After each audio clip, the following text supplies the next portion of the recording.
Judge Dredd. The novelization by Neil Barrett Jr.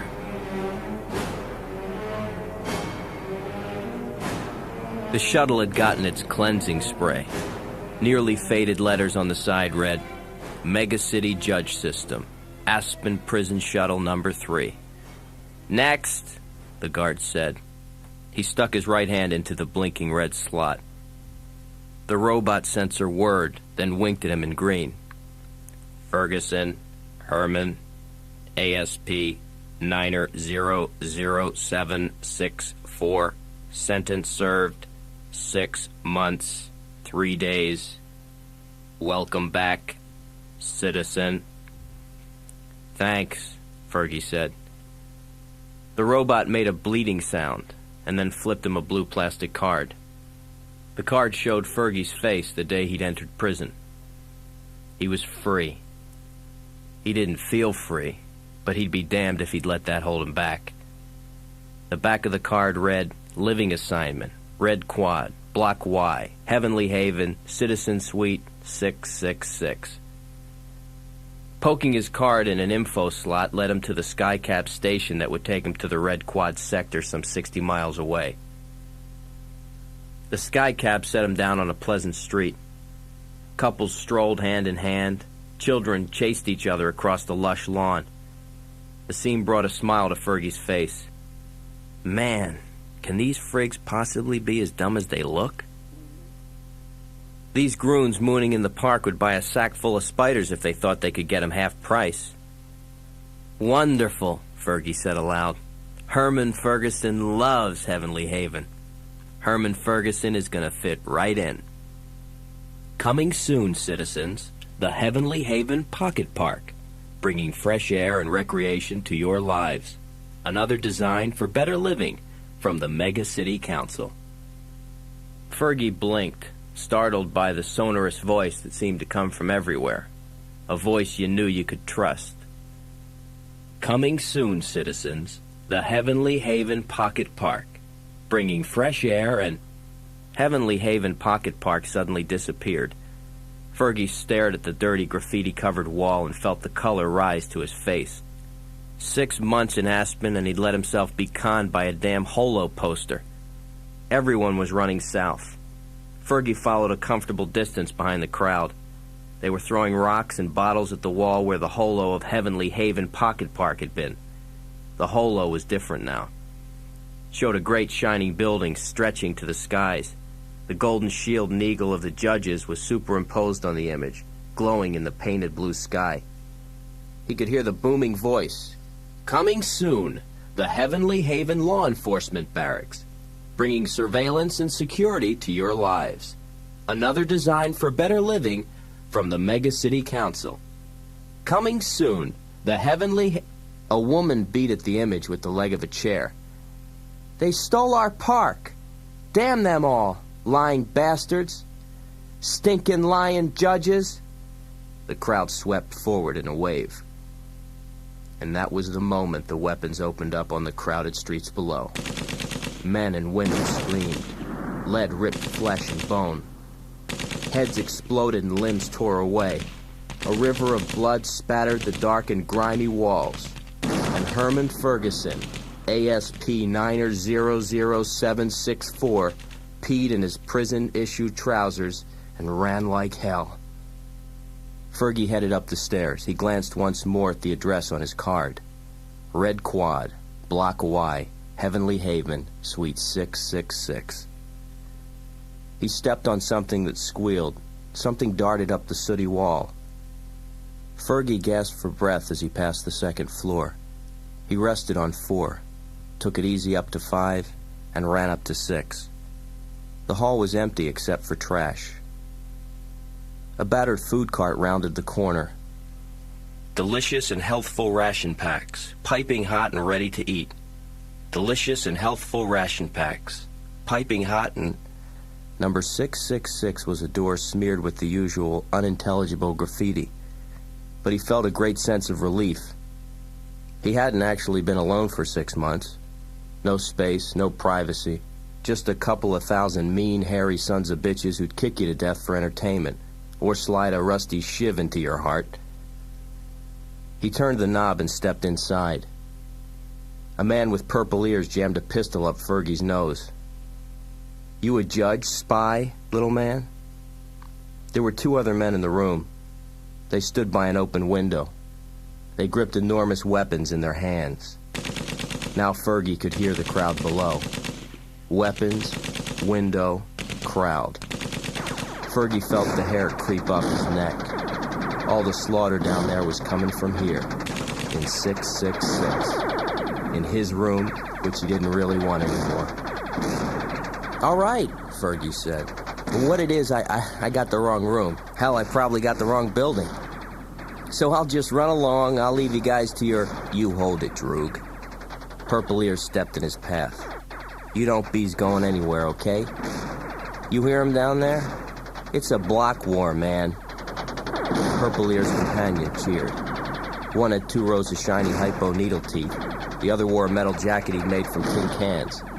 A dead mouse hung from the lobe of each ear. "Yeah," said Needle Teeth. "If you live here, if you're a resi, you're gonna stand up for your block."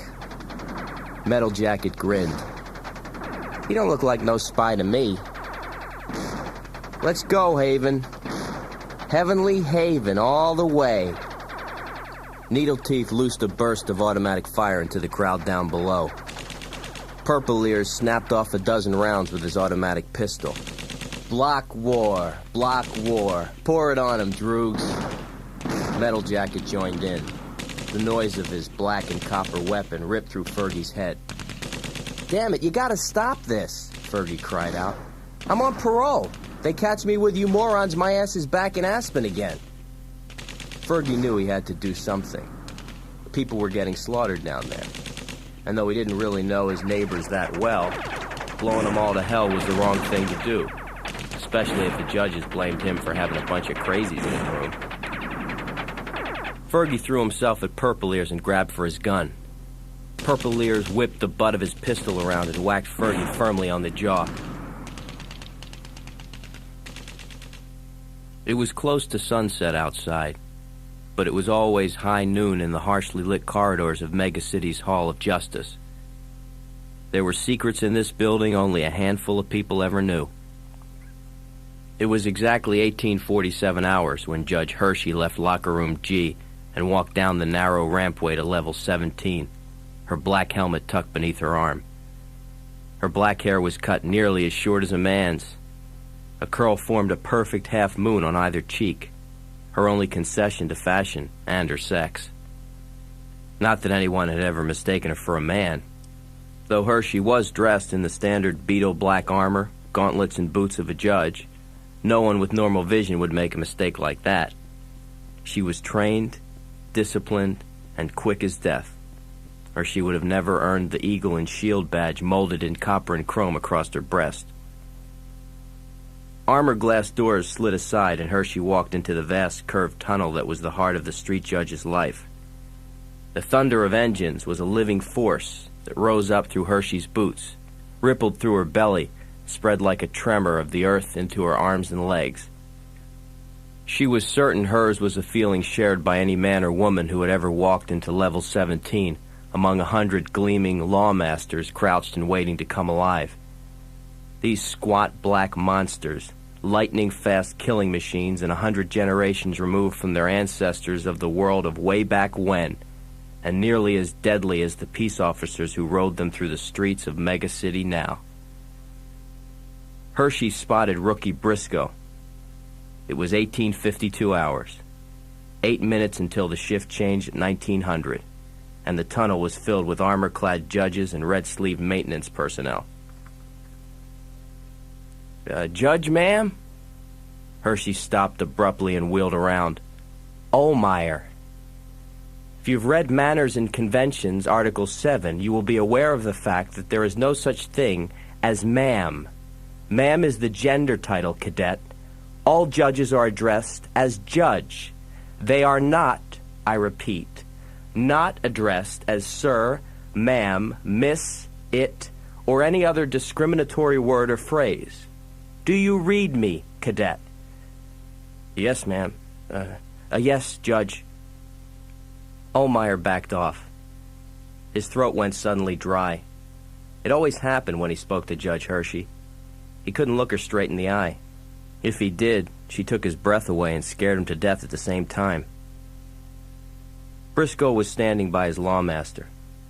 Anything Judge Hershey did, thought, or said was fine with him. He had dreams about Hershey he wouldn't even tell his best friend Miguel. It frightened him to think about things like that.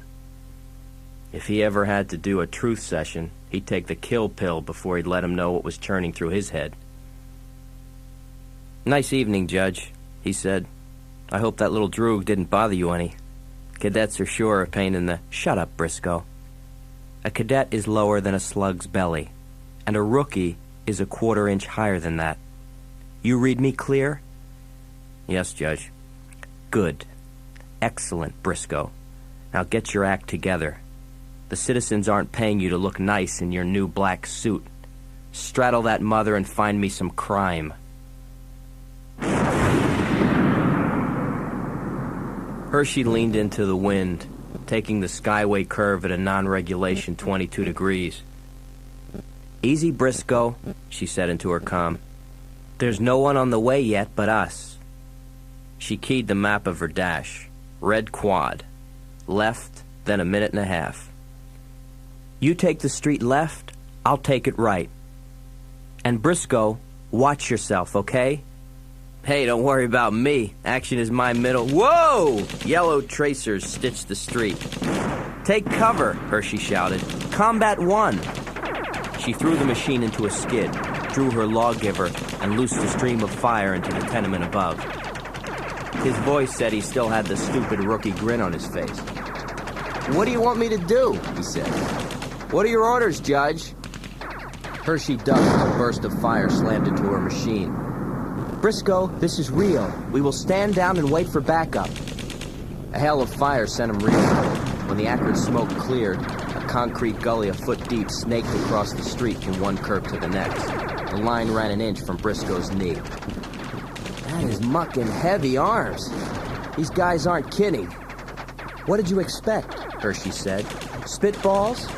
"Calm Delta, this is Jaybird Fiver, in position outside Heavenly Haven, Red Quad. Under fire, I repeat, we are under fire. Request backup. Nearest Judge, nearest—" A fireball suddenly erupted behind her. Flames licked the side of the building and glass exploded from the windows. "Request backup now, damn it!"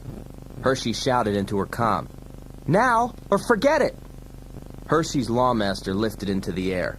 Hershey screamed as the blast sent her rolling helplessly, head over heels, along the street. From the corner of her eye, she could see the big machine against the sky. The lawmaster seemed to float forever like a black steel balloon. Briscoe scooped her up in his arms as Hershey's lawmaster struck the ground like a bomb. He leaped for the cover of his machine, gunfire chewing up the street at his boots. The lawmaster exploded into a burst of white flame. Briscoe sprawled on the ground and covered Hershey's head. He opened her visor and saw blood coming from her nose. "Judge, you all right?" "No, Briscoe, I am not all right. Now get off of me." "Judge!" Briscoe's eyes went wide. What if she thought that he... Oh, God, she couldn't think that. "These machines are supposed to serve as a protective barrier under any adverse circumstances a judge might encounter in the line of duty," Hershey said. "I repeat, any adverse circumstances." "I guess they don't," Briscoe said. "If you can't depend on your equipment, you're in deep shit, rookie." Tracer bullets rained down on the street. Lead beat a steady tattoo into the armor of Briscoe's machine. "We don't get out of here, we'll die." "Our backup isn't coming, Judge. Our backup is somewhere else, caught in another street fight." "You are wrong, Briscoe. Article 19 says a judge in pursuit of his or her duty is never abandoned. When a judge requires aid will be rendered in sufficient force to remedy the situation in question.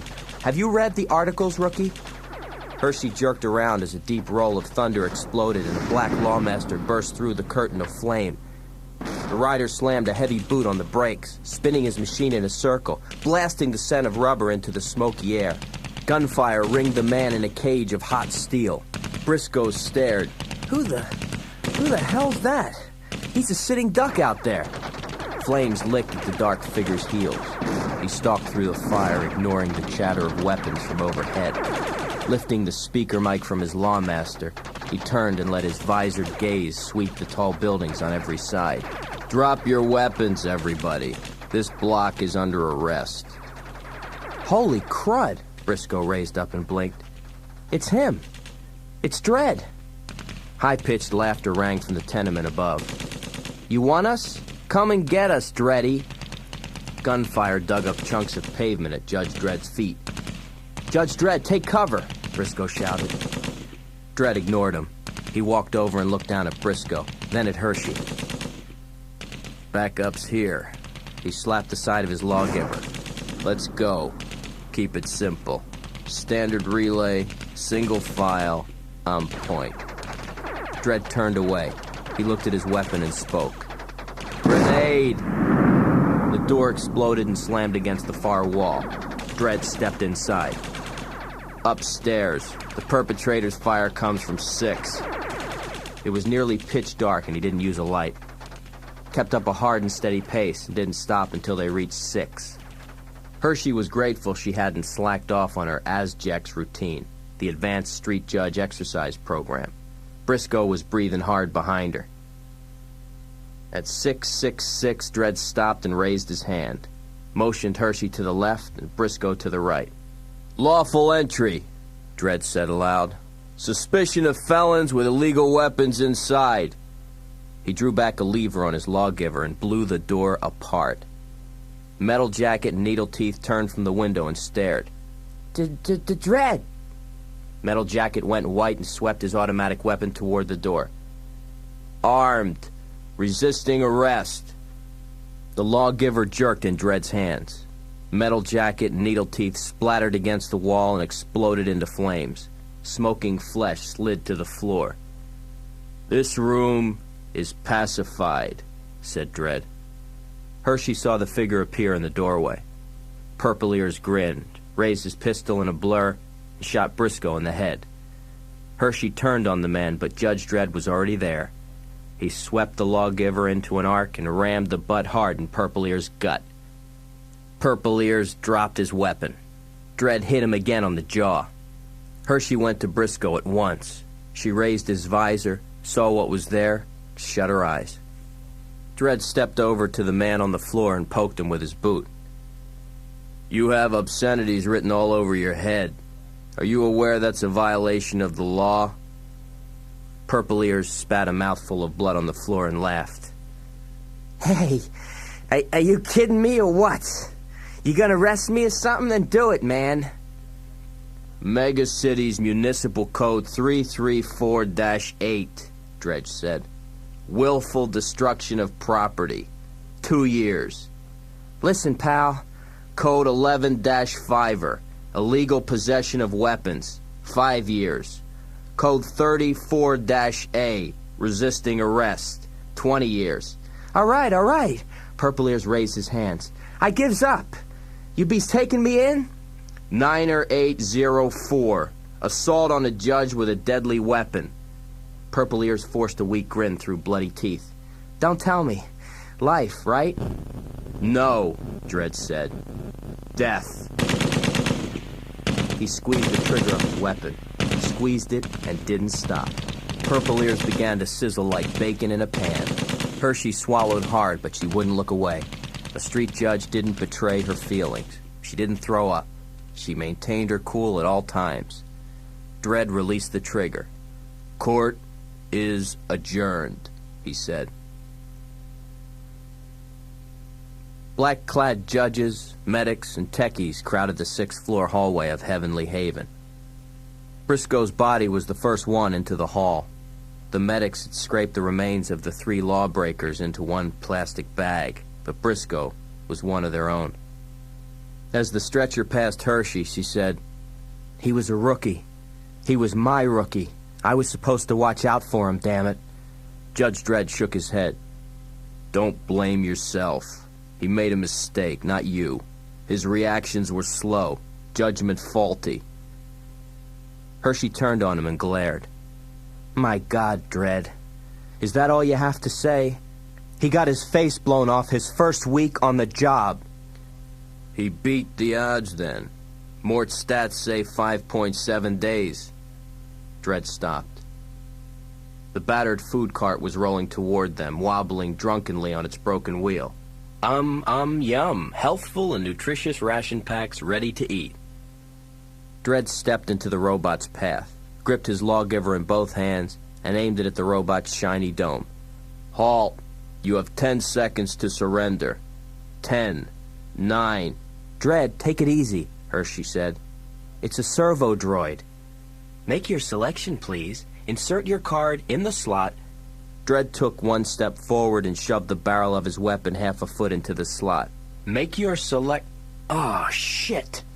The front of the robot came totally unhinged. Boxy food packs in drab shades of gray, brown, and mildew green spilled onto the floor. Half a second later, Fergie tumbled out of the back. He blinked in the unfamiliar light, staring at Hershey and Dredd like an animal caught in the woods. Dredd grabbed Fergie by the collar and slammed him hard against the wall. Mega City Municipal Code 1-9-6. Willful sabotage of a public droid. That's 6 months, citizen. Let's see your card. Come on, give me a break, Judge. Fergie stared at the eagle and shield an inch before his eyes. Judge Dredd? Oh, my God. Snapping a scanner off of her weapons belt, Hershey flipped Fergie's card through the narrow slot once. A holo cube blossomed into life. Magenta words crawled across its face. Ferguson, Herman D., Mega City 2, L.A., sentence, Aspen Prison, time served, 6 months, 3 days, charges, tampering of city droids, computers, cash machines, robo-taxis, released, Mega City 1, sentence completed. Dredd shook his head in disgust. You got off the shuttle this afternoon. You haven't been out of jail 5 hours, Ferguson. He turned to Hershey. He's a habitual. Automatic 5-year sentence. Fergie turned white. 5 years? No way. Look, I didn't have a choice. These droogs were in my room. They hit me on the head. What was I supposed to do, jump out the damn window? It's legal, Dredd said. It's suicide, Fergie shouted. It's 6 floors down. Case closed. 5 years. I've got a question, Hershey said. How do you work that food droid? That's a highly complex electronic device.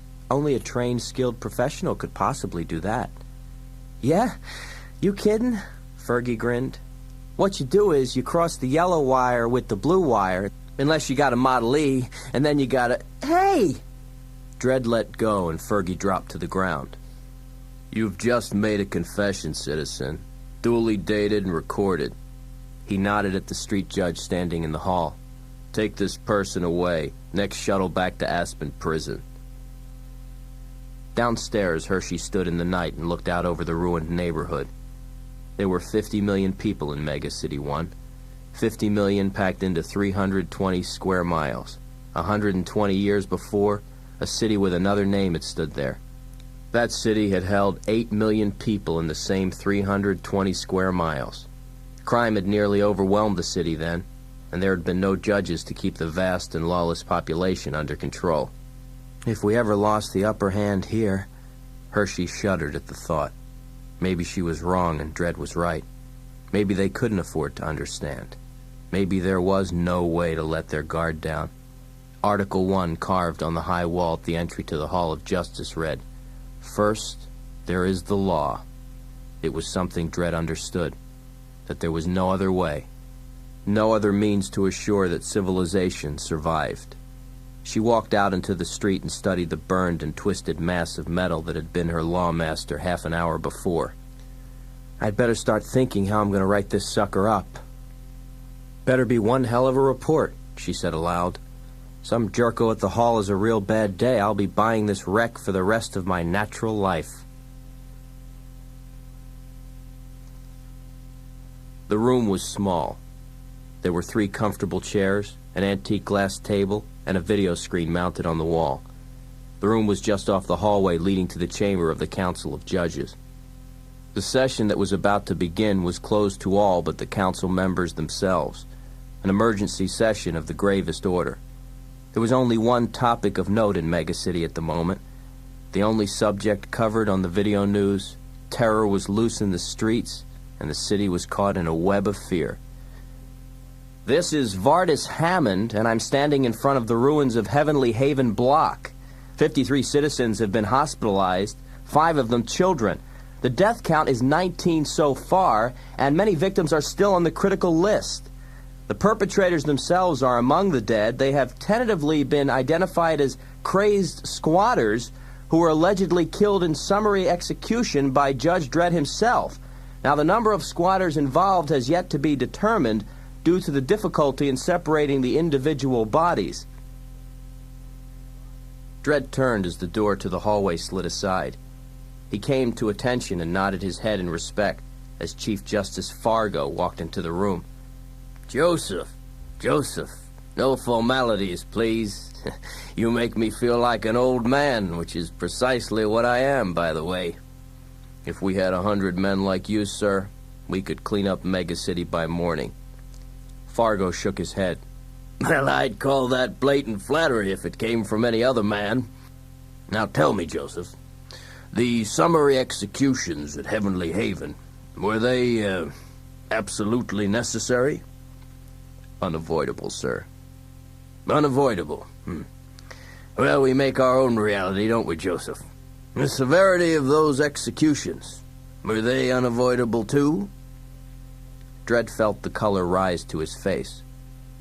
With all due respect, sir, a rookie judge died out there today, too. Times have changed in the city. Life doesn't mean much to some people anymore. You'd be able to see that if you weren't... If I weren't what, Joseph? Always at the academy, sir. Fargo allowed the beginning of a smile to crease his features. But don't you mean at the academy wiping cadets' asses? That's what they say in the squad room, isn't it? Dredd cleared his throat.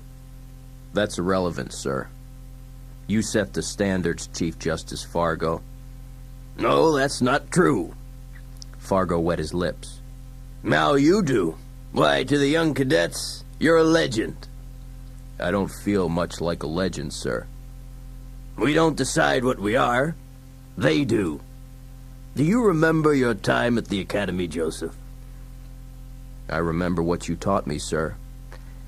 And I remember a cadet who embraced justice. The ideals as well as the lessons.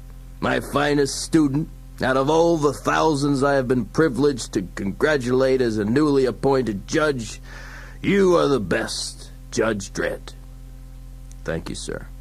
The compliment is undeserved, but I am grateful for your words. Oh, fine. Fargo pulled himself erect. I have drawn a new assignment for you, Joseph.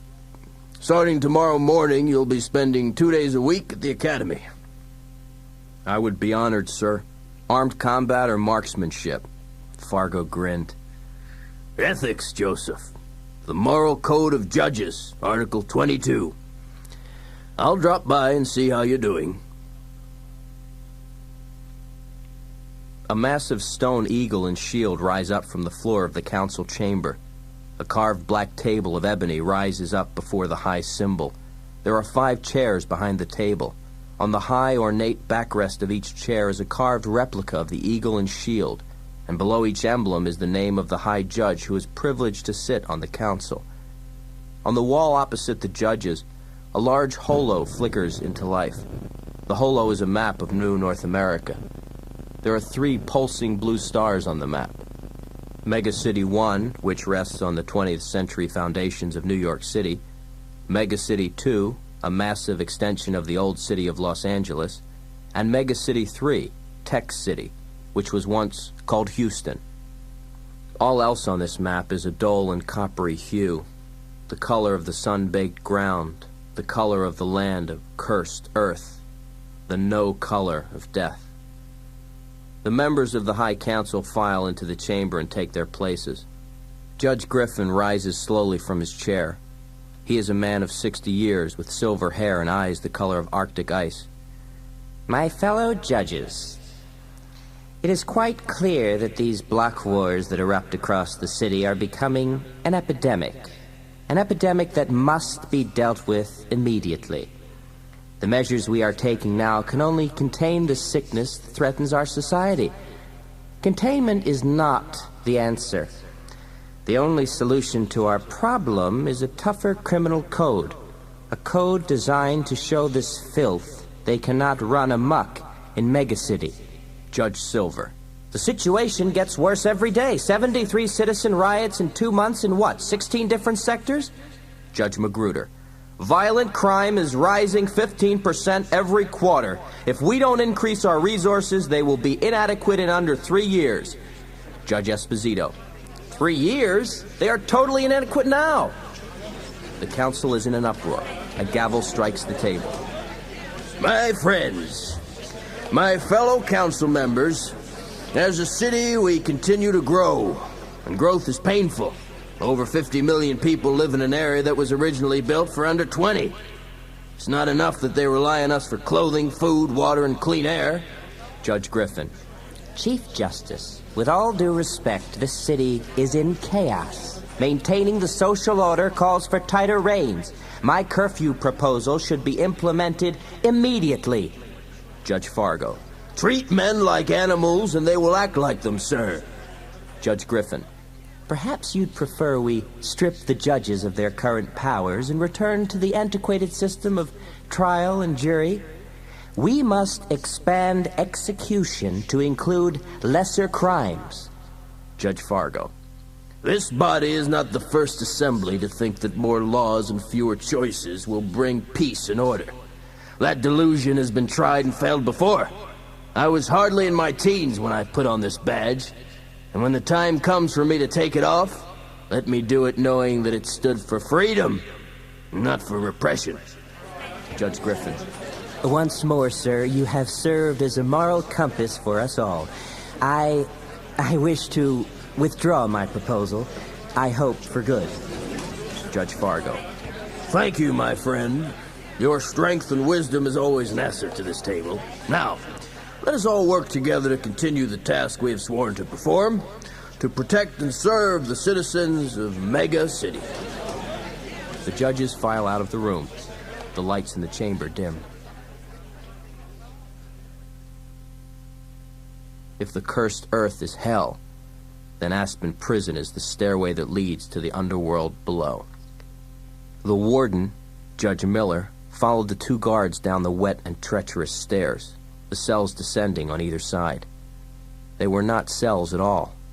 Each was a 3-foot circle in stone laced with tightly woven bars. The rooms behind these bars were 7 feet square. Every other day, a jet of frigid water sluiced the prisoner's waste away. Every morning at 4, water packs and food pods were automatically dropped in each cell. The water contained a drug that would prevent a man from killing himself or escaping into any degree of madness that would let him forget about his punishment or his crime. The drugs didn't make a man feel any better. They just made him do his forever after time. Judge Miller sighed with relief when the stairs came to an end at a massive steel door. He laid his right palm on the center plate of the lock. A winking red light turned green. The door slid open without a sound, and Miller stepped inside. A pair of auto guns wheezed from the wall. Identify yourself, a metal voice said. Miller, warden judge. Voice sample recognized. Proceed. Warden Judge Miller. The walls of the small room were steel instead of stone. A figure stood and moved about beyond the haze. Well, Warden, back for another chat, are we? The voice was cold as glacier ice. A very short chat, Miller said. I have a good deal to do. He could never look directly into the man's eyes. We are both prisoners here, Warden Judge Miller. You behind a desk and me behind this. The good Judge Fargo's reward for our services. You killed innocent people. You went far beyond service. Innocent? The innocent exist only until they are perpetrators themselves. You are as good an example as any, sir. You became a perpetrator when you conspired to keep me alive. When you began to accept generous bribes to make certain I retained a healthier and more positive outlook on life than those poor devils in the pest holes out there. Miller shifted his weight. I can't stand here listening to your ravings all day. I came here because our benefactor has sent a package for you. A package, is it? How delightful, I'm sure. No one sends me packages anymore. Computer, deactivate shield, Miller said. Autoguns only. The blue light flickered and faded. The autoguns in the wall whirred toward the man. Miller waited until the weapons were in place, then stepped up on the platform and handed the package to the man. The man pressed his thumb on the smooth surface. The package opened like a flower. He reached in and drew out a plasticky lips, no longer than his thumb. Bright bands of yellow, blue, red, and green circled the object in complex geometrical patterns. I do believe it's a puzzle, the man said. He began to turn the bands of color in different directions. Red on red, blue on blue. Miller cursed under his breath. I wasted my time bringing you that. Damn those people. Your time, perhaps, the man smiled. Not mine. I simply love puzzles. I remember this one. It's from India, I believe.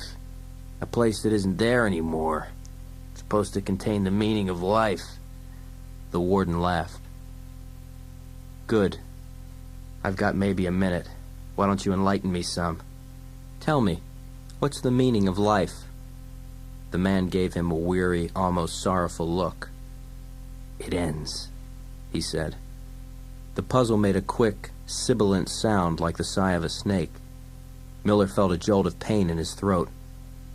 The pain was unbearable, intense. He gasped and fell to his knees, one hand clawing at his throat. Computer, activate alarm. Voice is not recognized. Repeat, your voice command is not recognized. Please remain still. Damn you. Miller choked on the words, felt the terror grip his heart. I am...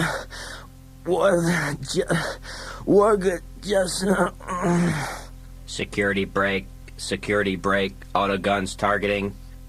No! The guns came alive, catching Miller in a precise crossfire, cutting him in half. In the corridor outside, the two guards jacketed buck-lead shells in their riot guns. One slammed the override button with his fist. They both stepped back, guns at the ready. The door slid open. The top half of Miller's body lay sprawled on the floor. The first guard gagged and stumbled back. A shadow came out of a greater shadow, twisted the guard's neck, jerked the weapon from his grasp in a blur and squeezed the trigger once. The second guard slammed against the wall. The top of his head disappeared. The man slid another shell into his gun. He reached into the open package and retrieved two items Miller hadn't been close enough to see. One was a small photograph of mega-city newscaster Vardis Hammond. The other was a pocket-sized badge embossed with a familiar eagle and shield. A name was engraved on the badge. The name read, Rico. Rico looked at the two dead guards, then dismissed them from his mind. He took 3 steps to Miller's body and kicked the corpse soundly in the head. Keep it to yourself, he said softly. I'm back.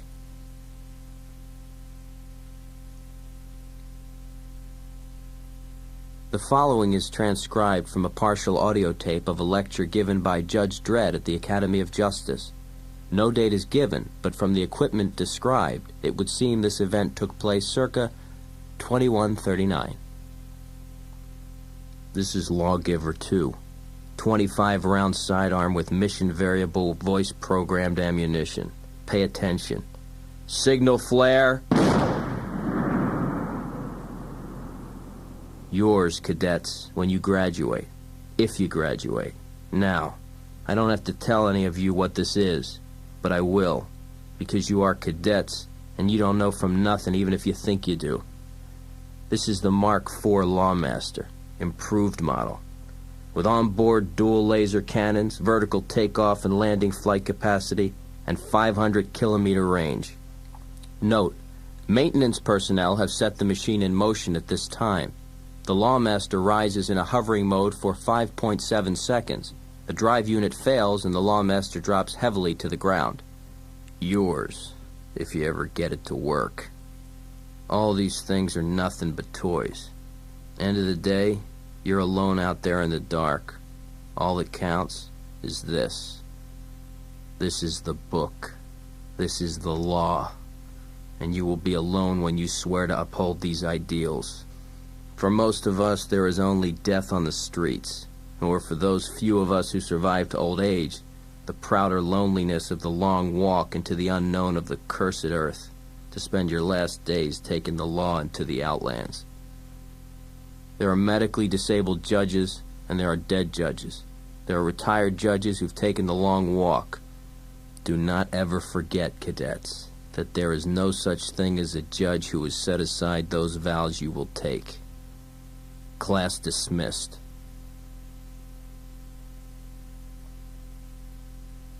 The barge was 3 blocks long, solid and black.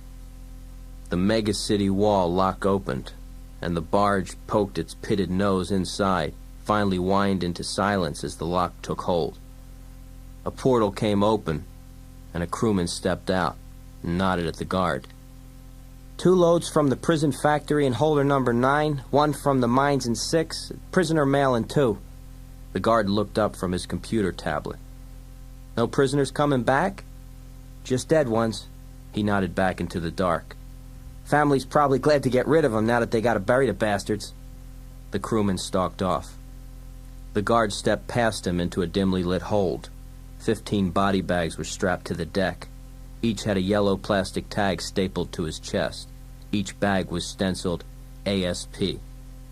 The guard leaned down to check the names. He heard the slight crinkle of plastic and jerked around. One of the body bags sat up, and the hair stood up on the back of the guard's neck. A pinhole slit appeared in the black body bag. A laser beam thin as a needle touched the guard between the eyes, and he was dead. Rico stepped out of the body bag and smiled at the guard. "Home, sweet home," he said.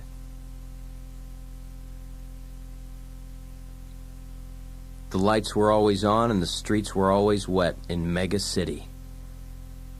Rico walked past the crowded taverns, past the holo kill parlors where every kiss and cut was good as life and every crime was real.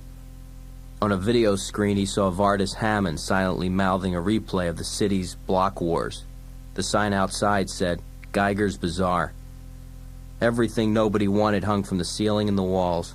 Rico made his way through the maze. In the rear of the store, a fence guarded better merchandise. Geiger himself looked up and blinked. "We're closed," he said. "No, you're not," Rico said. "You've got a package for me. Code name, Lazarus." The pupils in Geiger's eyes shrank to tiny points. Give me a second," he muttered, and disappeared. Rico waited. He timed Geiger. He was back in 29 seconds, not too long. "Nice place," he said. "Yeah, it might look like junk to most people, but there's stuff in here that's real antiques. Valuable stuff, man." Rico nodded at a row of metal men in shadow behind the security fence. The tall figures looked hollow, like toy soldiers some giant had cast aside. "Not to run into something like that," Rico said. "I thought they slagged all the ABC warriors after the last wars." Geiger shrugged. DWATs. Yeah, people collect them. Got nothing else to do. They're 50, 60 years old. Not functional, of course. Like my old lady, you know. He handed Rico a long box. Rico set the box on the table and thumbed the lock. "Holy!" Geiger stood back. A black, perfectly pressed uniform was laid neatly in the box. On top of the uniform was an item any citizen of Mega City would recognize at once. The personal weapon of a judge, the lawgiver. Rico reached for the weapon. Geiger grabbed Rico's wrist. Where you been, pal? That's a lawgiver. Don't you know that? They're programmed, like they only recognize a judge's hand, the one the weapon was made for. I can get you something nice, but you touch that and that sucker'll take your arm off. Rico smiled. Really? He gripped the lawgiver in both hands, squeezed the trigger. Everything above Geiger's shoulders moved 6 feet back. It looked as if someone had slammed a dozen pizzas against the wall. Rico frowned at the mess. I must be a judge, pal. What do you think? Rico unlocked the security fence and stepped inside. He studied the battered robots one by one. Finally, he stopped before a tall combat warrior, its metal hide dented in a dozen forgotten wars. You'll do just fine, he said. Stepping up on a plastic box, he studied the robot a moment, then removed a narrow panel on the side of its head. A nest of thin cables spilled out, dangling like silver dreadlocks. Rico patiently sorted them with practiced fingers. Finally, a golden spark hissed, lighting Rico's face and eyes. Faint sound began to whir in the warrior's head. The powerful torso jerked. A spasm shot through its right arm. Steam covered the monster in a mist, and its eyes glowed like rubies in his head. The eyes blinked once and turned on Rico. Status, Commander, mission. The computer voice was old, and it rustled like a snake. Status is personal bodyguard, Rico said. Commander is me.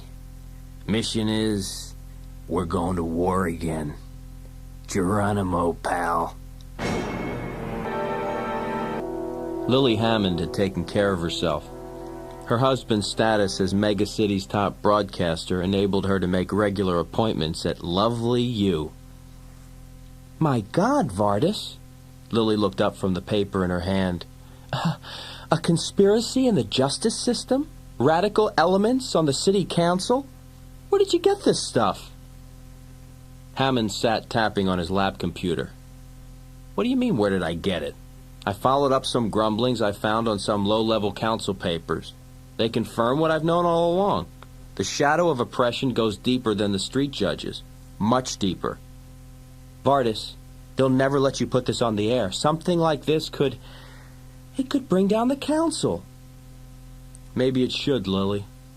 I wasted a lot of time investigating individual judges. The problem is the entire system, not just maniacs like Judge Dredd who... What the hell's that? Hammond turned as the door chimes sounded gently in the hall. He walked to the door. What is it? He said, jerking open the door. What do you... Hammond had nearly a quarter of a second to look at the black silhouette, the helmet without a face. The lawgiver coughed once. The judge stepped over Hammond's corpse and walked into the room.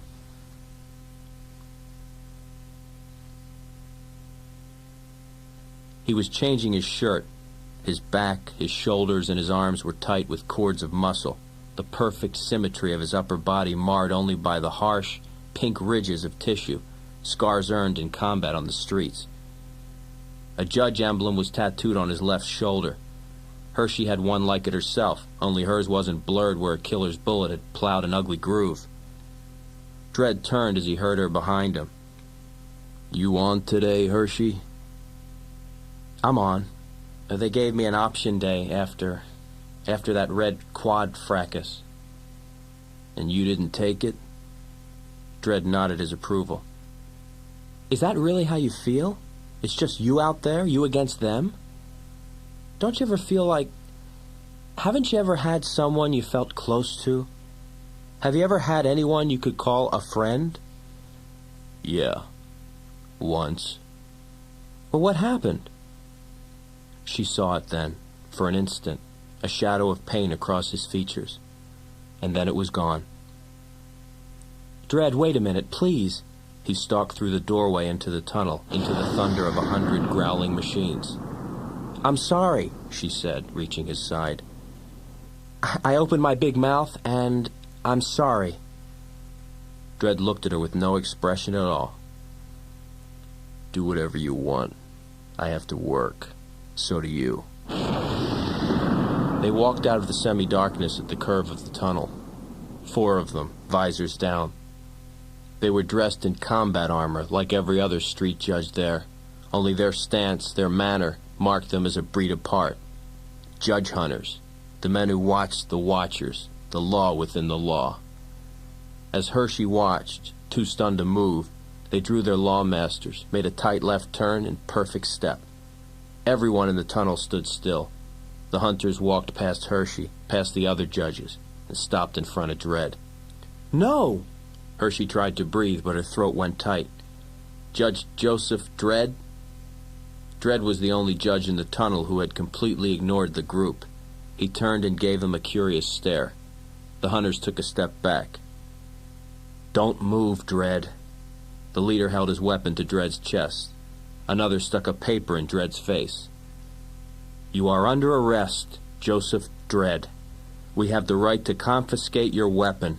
We have the right to remove your badge. Should you choose to resist, we have the right to—" "I know your rights," Dredd told them.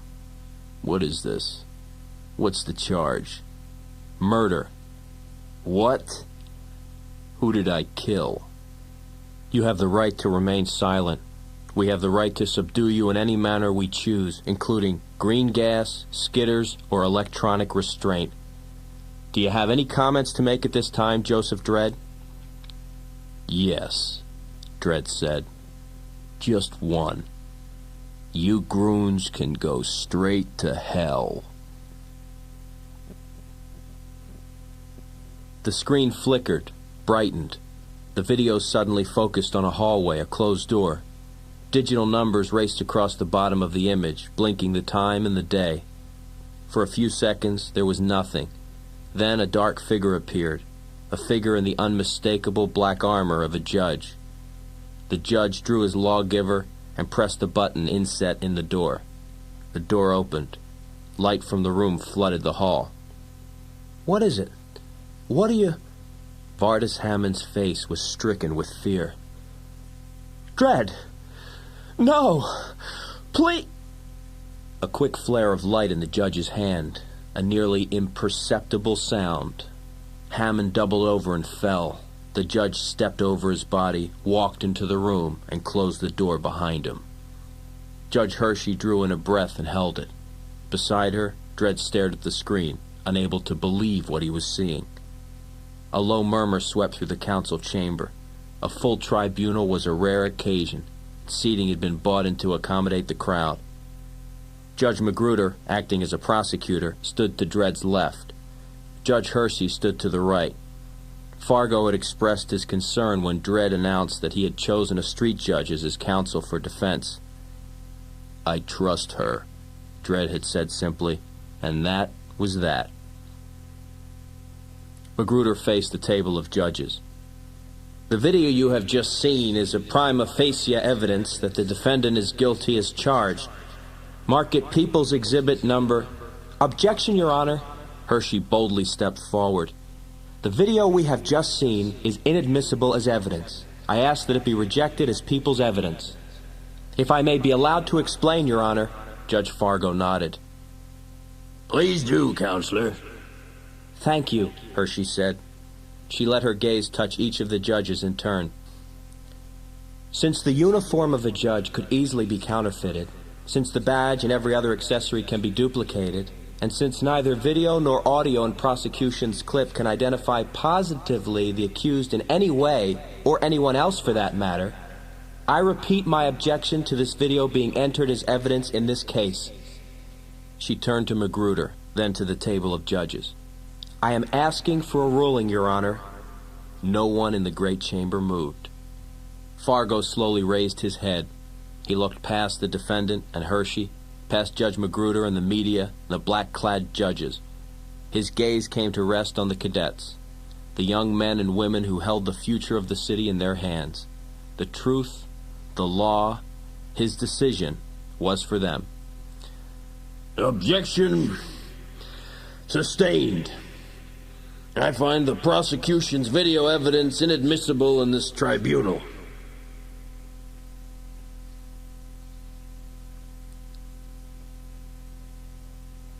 Chief Justice Fargo called a brief recess, and Magruder quickly went into a huddle with his staff. Hershey watched from the dais. She didn't have any aides. There was no one to talk to but Dredd. Dredd was stiff as a statue, looking straight ahead. She wondered what he was thinking.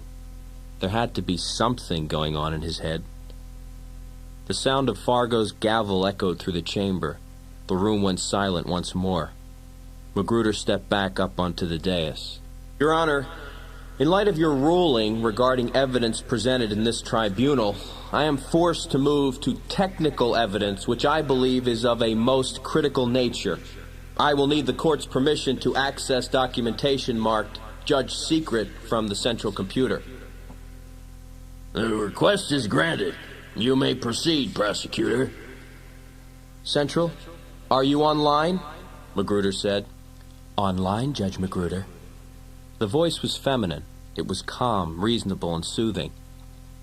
I want you to access weapons schematics, Magruder said. Please describe the workings of the standard judge's firearm, the Lawgiver 2, and especially its improvements over the earlier Lawgiver 1. A rotating schematic of the Lawgiver, stark white on blue, appeared on the big screen at once. 7 years ago, the Lawgiver Model 2 replaced the Model 1. The difference between these models lies in two areas: the computer chip and the ammunition coding. Like the Model 1, the computer chip in the Model 2 recognizes the palm print of its owner. An imposter's hand will activate the weapon's alarm. The schematic dissolved into an animated figure. The figure pressed the trigger of a Lawgiver and was promptly blown to bits in a clean, computer-generated explosion. Model 2 is somewhat different. It is coded to the personal DNA of the judge using the weapon via the skin's contact with the grip, a fail-safe security precaution. Hershey turned to Dredd. Did you know about this? No. Neither did I. I didn't think anybody did. The DNA is obtained from my medical files and upgraded automatically every time the weapon is reloaded. Each time a round is chambered and fired, the projectile is tagged with that relevant DNA. Hershey could see the whole thing now. Chief Justice, she said suddenly, the defense was unaware of this information, and I'm sure everybody else here is unaware of it too. Let the prosecution finish, Judge Hershey, Fargo said. I'll hear from you later if you so desire. Magruder nodded. Central, were the bullets recovered from the bodies of Vardis and Lily Hamlin so DNA-coded? Yes, Judge Magruder. And what was the result of the computer check of the DNA coding of those bullets? The DNA is a perfect match for Judge Joseph Dredd. That's a lie. This is a setup. I did not kill those people. Dredd dug his fists into his palms, drawing blood. The cord stood out on his neck. He stared at Chief Justice Fargo. He didn't care about the rest of them. They could believe him or go to hell, but Fargo, if Fargo doubted him, if he thought for an instant that he had done such a thing, he turned to Hershey, gripping her shoulders hard. I wasn't there. I did not do this.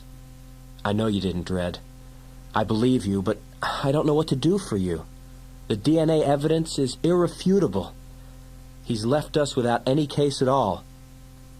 Dredd dropped his hands. Everything he's saying is a lie. I'm telling the truth. What kind of case is that? It's the law, Hershey said. Magruder may be wrong, but the law is right, Dredd. You of all people know that. Dredd didn't answer. He looked at Hershey but didn't see her. He couldn't see anything at all. Your Honor, prosecution rests, Magruder said.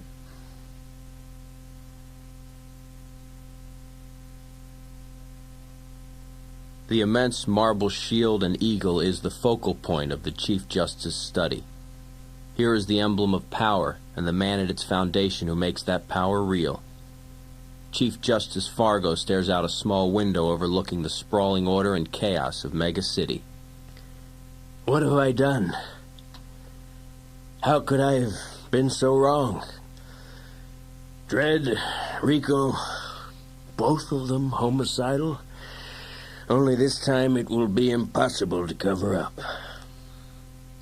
Chief Justice, replied Judge Griffin. We carefully buried the Janus project 9 years ago, along with Rico and all his victims. No one will ever learn of your involvement. Nothing that happened leads back to you. No. We can't hold it back this time, my friend. The media will know how close I am to Dredd. They'll dig it up until the whole mess comes out. The perfect excuse to ruin what little government, what little control we have left. Your motives were pure, Chief Justice. You thought Dredd was different, or you would have never spared him. Fargo sighed. And that little mistake may just bring down our whole judicial system. All of us. It won't just be me, you know. Once they get the taste of blood, they'll go after everyone who wears the badge. Griffin looked thoughtful. There is a way out, Chief Justice, if you'll forgive me. The long walk? Well, that's a death sentence, Judge Griffin. Mine. Yes, it is your choice, of course. But that choice grants you certain rights. Yes. I will use the power of my retirement to save Dredd's life. Is this what was on your mind, Judge Griffin? Fine. If everyone sees this as my motive, so much the better. The judicial system we have worked these many years to establish will remain intact, and the secret of the Janus project will be secure. What you do is more than anyone could ask of you. Your action shames us all, sir. We shamed ourselves, Judge Griffin, when we allowed ourselves to become involved in Janus. There is no need for all of us to pay for that foolish mistake, but I cannot say that it is asking too much for one of us to bear that burden. I wish it were someone else, Chief Justice. I would take your place if I could, sir, and would consider it an honor. I appreciate the thought, Judge Griffin, but do not be in such a great hurry to give yourself to the cause. It is not necessary. Someone will make the decision for you one day, long before you're ready to be so noble yourself.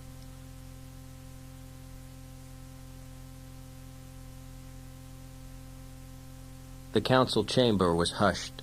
The judges filed into the room. Their visors were down. Chief Justice Fargo struck the table with his gavel. Counsel Judge Esposito stood to speak for the tribunal.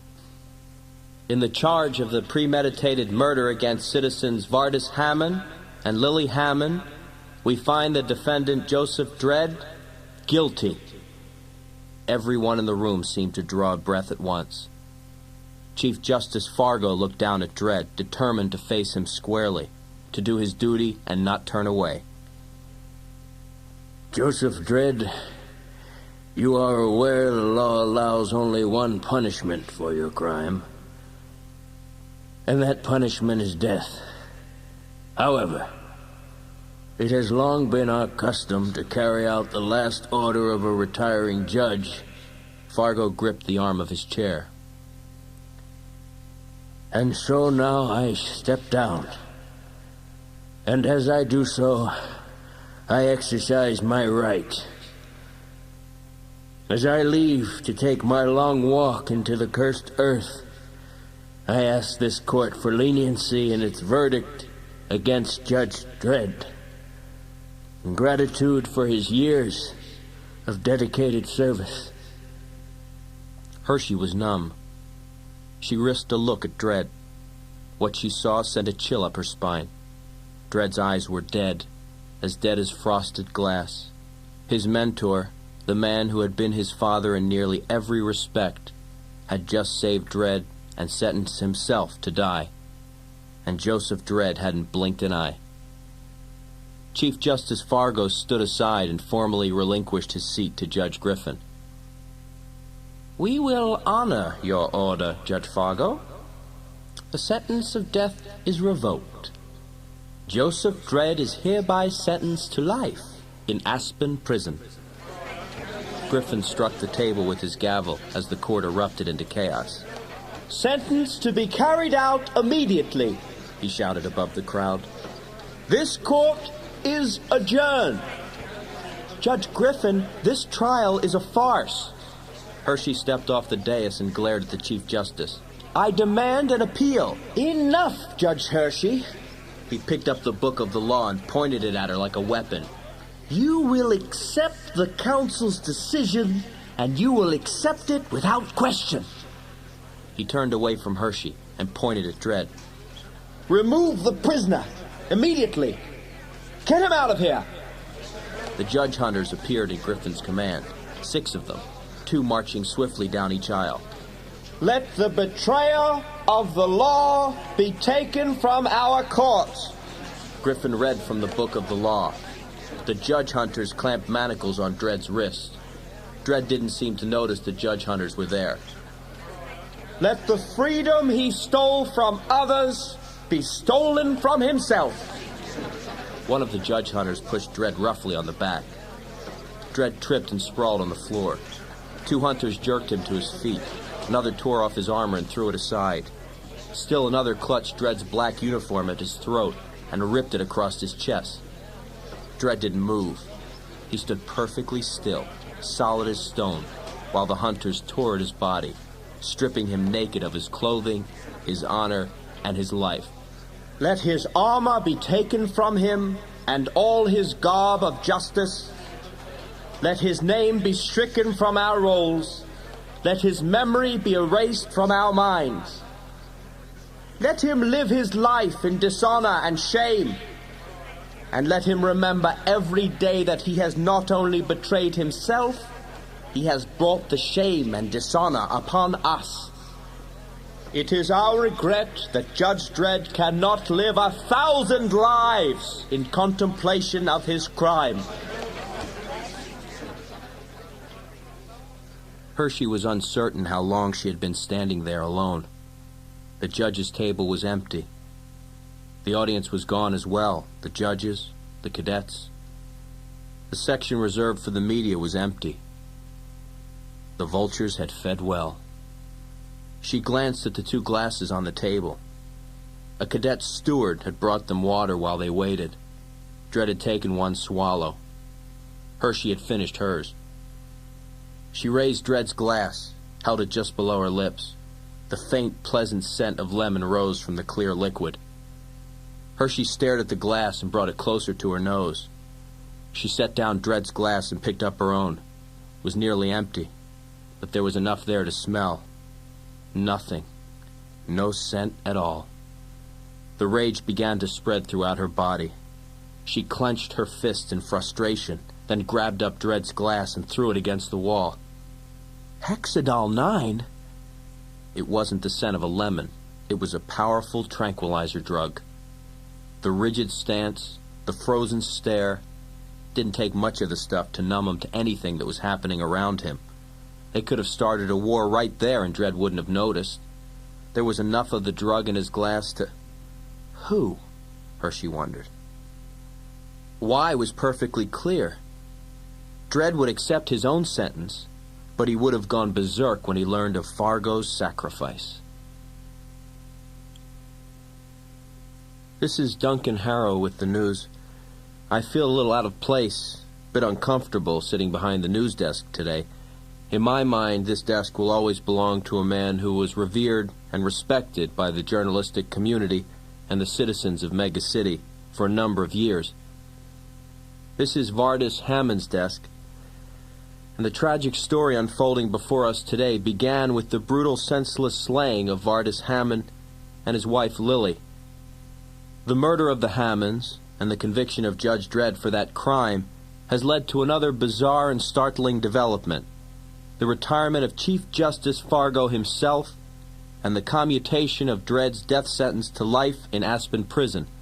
At sunrise this morning, retiring Judge Fargo was escorted by an honor guard of street judges to the city gate in the wall of Mega City.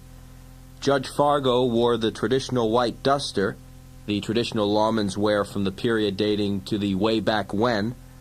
A young cadet, first in her class this year, read from the Book of the Law, and a chorus of cadets sang the solemn judge's anthem. The cadet read, "Let him who has been written in our hearts and memories be struck from our hearts and memories forever." At this point, retiring Judge Fargo hands a bundle containing his uniform, lawgiver, and badge to the presiding cadet. The cadet hands Fargo the Book of Law and the one weapon he will carry to the cursed earth, described as a Remington pump shotgun. The cadet salutes smartly. Judge Fargo returns the salute for the last time. "Let him go from us, from our city, from our protection, from our presence, forever." The city gates open, revealing the parched, empty land beyond. Judge Fargo walks through the gate and into the cursed earth. "He has gone from our midst. He has left us forever. May he continue his pursuit of the right throughout his life. May he bring law to the lawless, justice to the unjust, as he leaves our sight forever." At this point, the great city gate closes behind Judge Fargo. The cadets and the honor guard of street judges come to attention, and the judge's anthem reaches its stirring climax. This concludes our report on the retirement ceremony of Judge Fargo, former Chief Justice of Mega City. I can report to you that at virtually the same instant this ceremony was taking place, another somewhat less formal event occurred at the northwest shuttle gate of our city. Here, 63 men in chains walked up the rampway to the Aspen Prison Shuttle number 11. At least one among them will spend the rest of his life behind those forbidding walls for the crime of double murder, a prisoner named Joseph Dredd. Duncan Harrow here. Good night.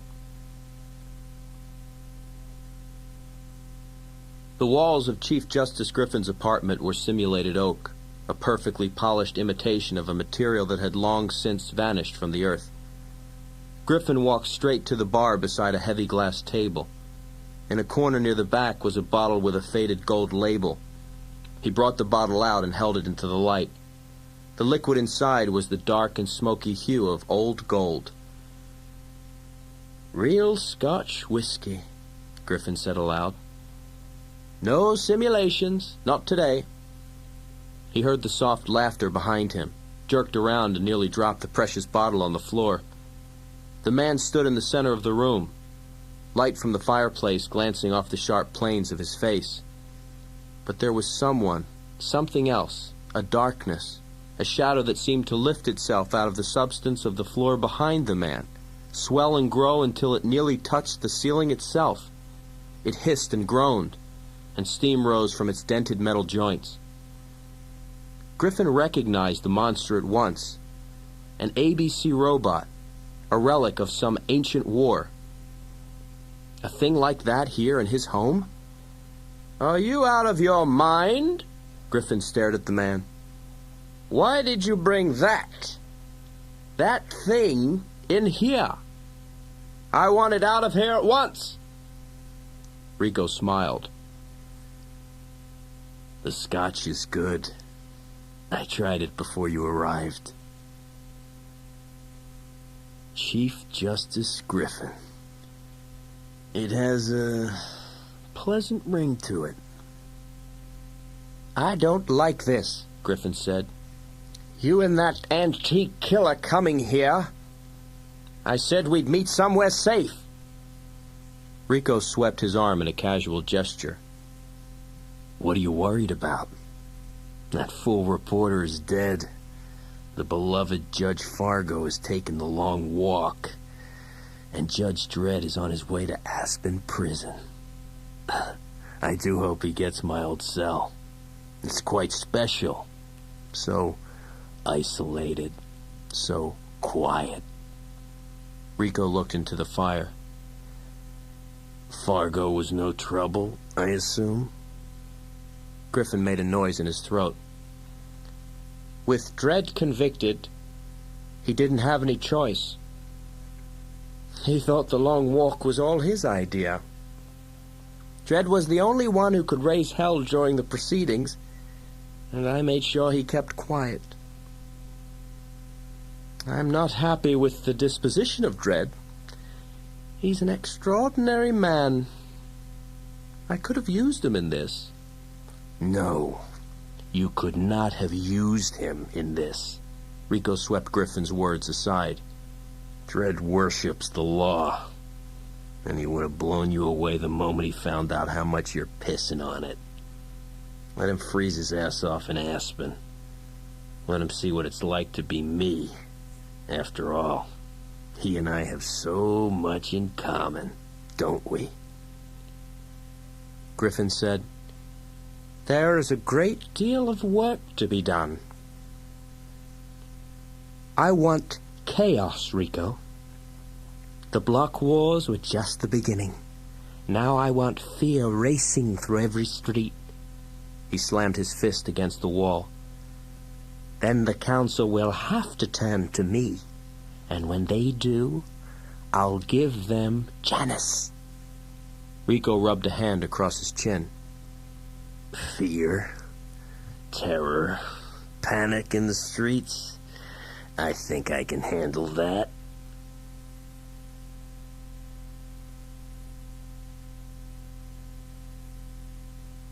The air in the hold was thick and foul.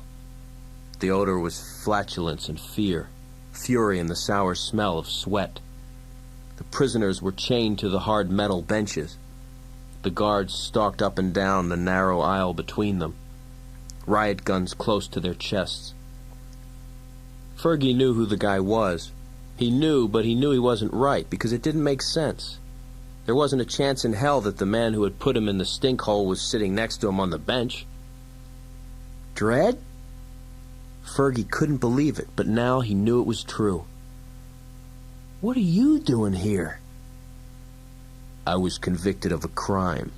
Wrongly convicted. That's what happened. That's why I'm here. I don't want to talk to you. Leave me alone."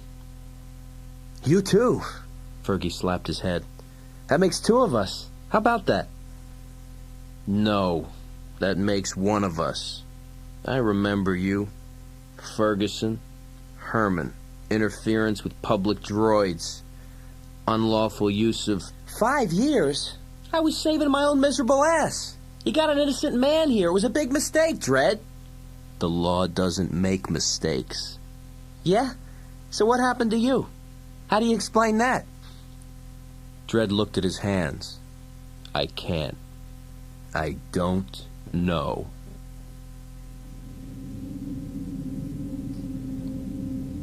Reverend Billy Joe Angel fought the urge to reach beneath his robe and scratch his crotch.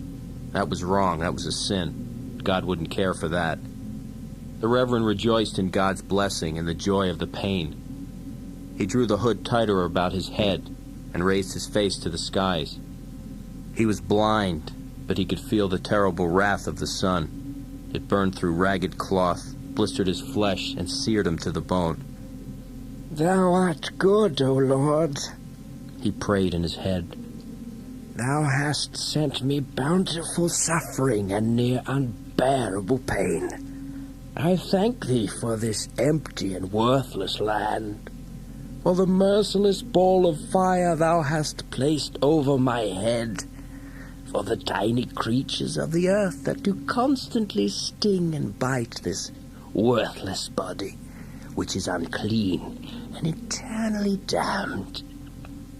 Bring forth festering sores upon me, and upon my wicked sons, the filthy spawn of my loins. The shallow coming, Pa." Mean Machine jumped up and down with delight. He hadn't seen a shuttle or heard a thing at all, but he knew. The same way he knew a lot of things since Pa had put the little tick thing in the hole upside his head. Junior Head Dead scrambled up the pathway, making pig noises with his mouth. He dragged the big boomer along behind him. "You break that and Pa won't hit you for a week," Mean Machine warned him. Junior Head Dead dropped the handle of the boomer, snapped the shaky tripod in place, lifted the clumsy weapon and set it on the stand, bolted it into place. In an ancient incarnation in the way back when, it might have blown the treads off a tank. Go! Go, go! Cried Junior Deadhead. Going to catch me some city-fied boys! He pulled the trigger and closed his eyes. Fire blasted out of the rear end of the weapon. It seared all the hair off the Junior's head. The missile whined and wobbled drunkenly in the air. Reverend Billy Joe Angel prayed for God to send vipers and maggots to his bed. Then, an instant before he heard the great din of retribution, the joyous sound of death, he felt the heat of the explosion on his face, felt the mighty flame of God's breath. Got to see this, Pa. Mean Machine shouted. Got him real good. Hallelujah, the Reverend Angel said. Dredd saw a ragged slice of blue sky and realized half the shuttle was gone. The broken shell that was still intact was trying to stabilize itself, bring itself down in one piece. Dredd knew microcomputers in the molecular structure of the hull were patiently firing thruster rockets to bring them out of the spin. The computers didn't know that there wasn't a ship anymore, just a twisted piece of scrap. Dredd heard his name shrieking in the wind. With an effort, he turned and spotted Fergie a dozen feet away. He was still strapped down, his fingers clutched tightly around the bottom of the bench. Dredd, do something, he shouted. Get me out of here. Hold on, Dredd told him. We're going down. This is your fault, Fergie said. You did this to me. I wouldn't be here if it wasn't for you. You broke the law, Ferguson. You do the crime, you serve the time. What time? Ferguson stared. I haven't got any time. 30 seconds, Dredd said. Maybe 45. Shit! Fergie said. The corridors were dark. Griffin said, Welcome to Janus. You've been so anxious to see it, now you're here. There's a feeling in here. Sense of a beginning. Rico closed his eyes. Can you smell that, Griffin? Yeah, of course you can. It's an awakening. A dawning. The light says that. It's always dawn down here. Rico glared at Griffin. Who's in here? Someone is in here. The woman stepped out of the shadow into sight. She was tall, dressed in something blue. Her mouth was wide and red, her eyes slightly tilted where the dark hair tumbled past her cheeks to her breasts. I know you, Rico whispered. I remember you. Yes, you do. You remember me. Her voice was a breath of chilly air. You're Ilsa Hayden, the bitch who testified before the council. You told the judges I was insane. I was simply trying to help, Ilsa said. Griffin felt the struggle between them, the hunger and the need. Ilsa was the gift he had hoped for, the control he needed to keep Rico stable, to use him, to keep the howling psychopath inside this creature from emerging and destroying them all. The raw animal smell of this woman could bind him tighter than the strongest chain. Miss Hayden has been a loyal supporter of the project for some time, Griffin said. She has watched over it, kept it alive for me. I'm certain you'll find her experience invaluable, Rico. Rico didn't blink. I'm most grateful. I'm sure I can use all the help I can get. You'll get your new order, Griffin. We'll take care of that, won't we, sweets? He winked at Elsa, then turned and whistled at the robot warrior looming dark at his back. Let's go, Fido. Daddy's gonna find you something to bite.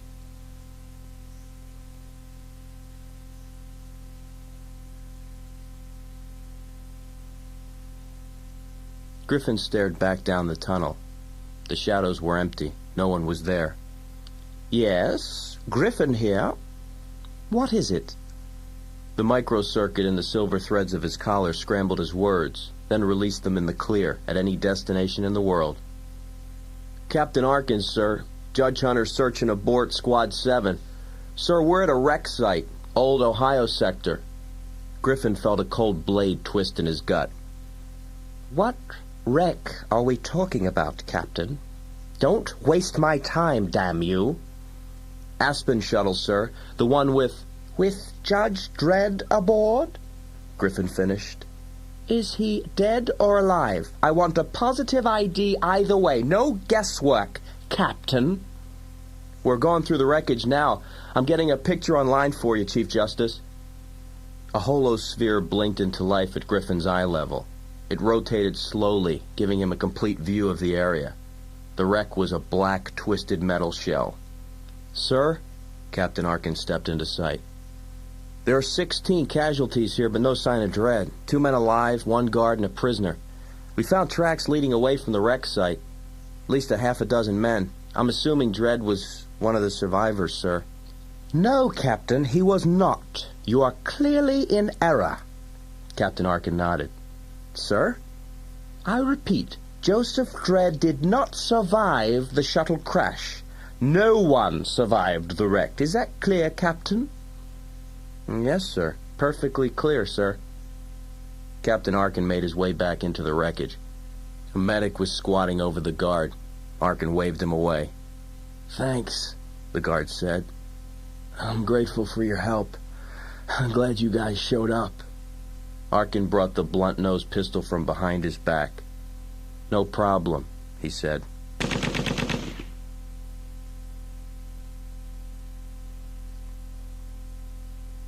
The locker room was silent. Hershey took a deep breath. Dredd's locker was 30914. Lock was easy enough to open if you knew how, and every cadet who'd gone through the academy did. She spotted it on the floor of the locker. A black slipcase, half an inch thick, with something inside. She drew it out and held it to the light. A frame from a home video, a young couple. The woman was holding a baby. Baby Dredd? Hershey shook her head. Didn't think you were ever a baby, pal. Turning the picture over, she slid her thumb along the rim. The frame popped open, another image inside. 2 men, mid-20s, in cadet blues. Graduation day at the academy. One of the men obviously a younger Dredd. The other? Who?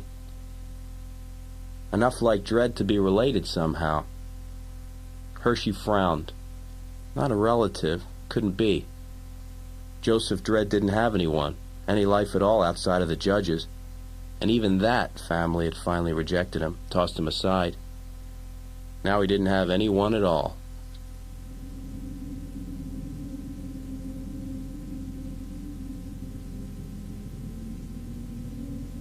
Fergie hurt too much to be dead. What the hell were the ugly groons doing over there? Snorting and sniffing, rooting through the junk they'd salvaged from the shuttle. Dredd was half a meter to Fergie's right, hanging from his hands, his legs dangling free. The building around them was a ruin. The ceiling above was caved in. The night was unbelievably dark. The stars colder and brighter than Fergie had ever imagined they could be. Listen, Dredd, Fergie whispered. It's your fault I'm in this mess. If I ever get out of here... You won't. What? It's against my nature to give up, Ferguson. Understand that. Given the chance, I will take several of these lawbreakers with me. Aside from that, it's pretty reasonable to assume we have little or no chance of escape. Especially if they're who I think they are. Fergie felt his throat go dry. And who would that be? Angels, Dredd said. Angels, like in... No, like in angels of death. God's maggots, painters, dirt chokers. One had a face like a toad. His nose was sewed shut with leather thread. He was scarcely wider than a stick. He had enormous green eyes. The hair on his face and head was scorched black, and his skin was burned raw. This one still had a nose, but his ears were sewed shut. It was the third one that made Fergie want to throw up.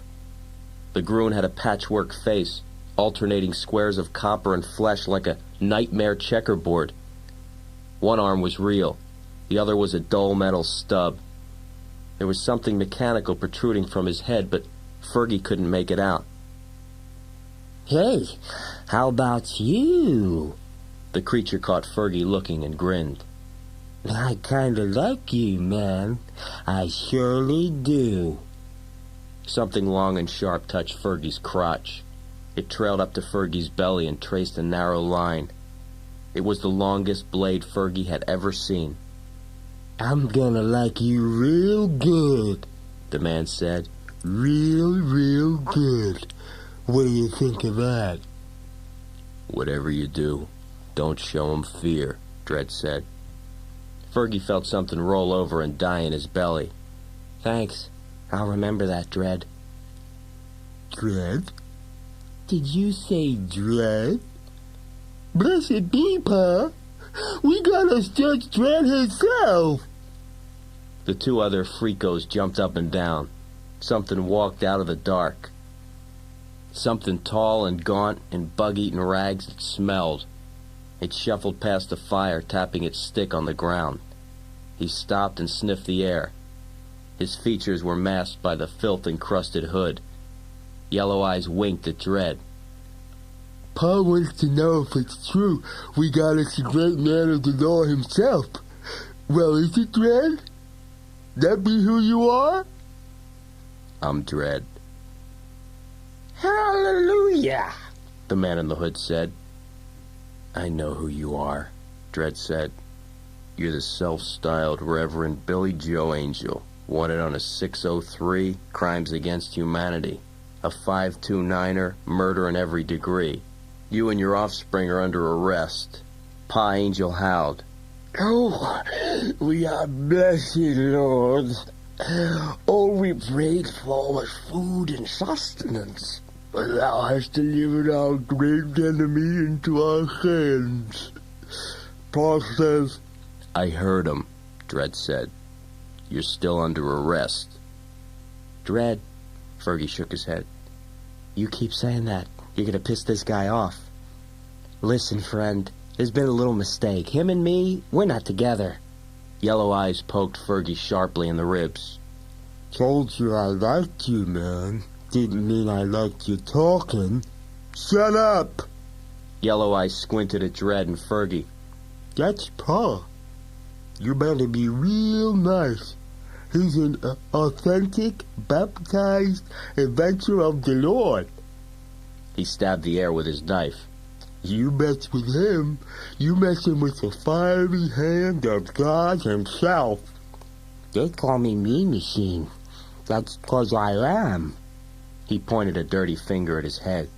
Pa's got me set on number 1. I had kind of an accident when I was born. Shit, being alive's a pure accident out here. Pa fixed me up best he could. He can turn me up all the way to number 4. That's berserking, dog-fronting psychomaniac is what it is. You don't want to never see that. The dumb-looking one is Junior Headdead. The other one's Link. He can't get his bodily functions working right. If the wind was right, you could tell. He pricked Fergie's foot with the blade, turned the edge around and around in the light of the flame. We are mighty proud to have you here, Dredd. Mighty proud indeed. His blood swept out faster than any eye could see. A thin line of red appeared on Dredd's chest. You are hard to hurt, I bet. Pa's gonna like that. Let me kill it, Pa. Huh? Link's face screwed up in a mask. You said I could have one, Pa? Hallelujah, brother, Fergie cried out. Right on, glory to the Lord. May his mighty sword smite sinners from the face of the earth. May his wrath stomp down on the unbeliever. May he damn the rich and raise up the poor. Mean Machine gave Fergie a puzzled look. What are you doing? Why are you saying stuff like that? Pa Angel took a step forward. He turned his shrouded face up to Fergie. Could it be from the city of the fallen? A fateful one has appeared. Amen, Fergie shouted. The sheep's come home, man. That's me. Ferguson. Dredd shook his head in disgust. You don't want to do this. Believe me, you don't. Yeah? Think again, unbeliever. Mean Machine turned to his brothers. Cut him down. If Pa says this is a believer, but I reckon he is. Fergie laughed as Link and Junior Head Dead scrambled up the post to cut him free. The law doesn't make mistakes, Dredd, right? But I'm free and you're toast. Go figure, man. Wrong. I'm toast, Ferguson. You're meat. What's that supposed to mean? These are angels, dopehead. They're cursed earth scavengers. Scumbags. They're also cannibals. Fergie stared. Hey, no way. Don't go telling me shit like that, Dredd. Don't even joke about it, man. He turned to Mean Machine. Right, pal? Tell him, brother. Hallelujah, Pa Angel shouted. Said Junior Head Dead.